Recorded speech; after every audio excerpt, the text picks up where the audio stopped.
Good afternoon. I'm Philip Mena at ABC News headquarters in New York with a digital report on this Sunday afternoon. And we begin with a community united and a message of recovery and healing.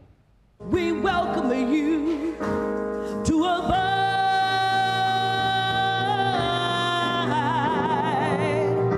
The historic Emmanuel AME Church in Charleston holding its first service since the massacre there that left 9 people dead.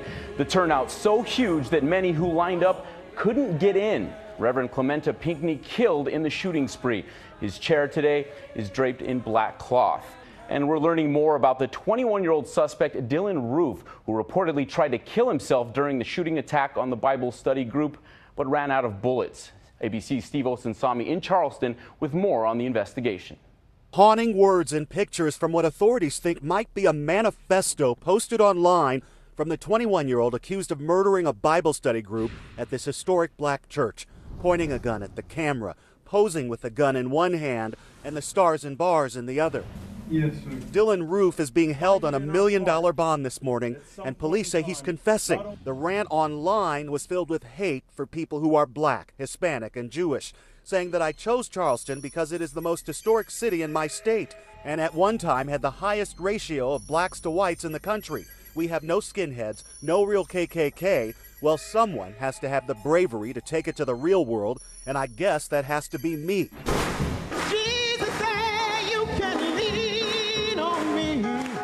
Today, vigils and services across the city will celebrate the lives of the 9 people Roof is accused of murdering, and bells are ringing in their names. And overnight, Kevin Singleton took our cameras to the memorial for the first time after losing his mother, Myra Thompson, saying it's unbelievable to be back at his childhood church under these circumstances. It's rough, you know. It's unexplainable, you know, when you lose a parent. We're meeting families here who've come from across the country. Good people are pained by this kind of horror. It's just wrong. There are services and vigils across the city today, and the first of several funerals for the pastor of the church who was killed is now scheduled for the end of the week. Steve Osunsami, ABC News, Charleston.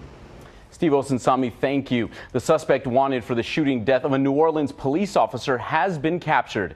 33-year-old Travis Boyes is now back in custody. Police say he was handcuffed in the back of a police car being transported Saturday when he allegedly got a gun somehow and killed Officer Darrell Holloway.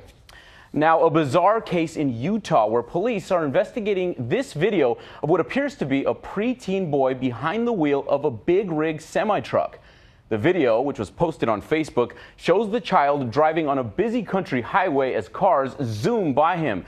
At one point, the boy asks for the person shooting the video to take the wheel because he's scared.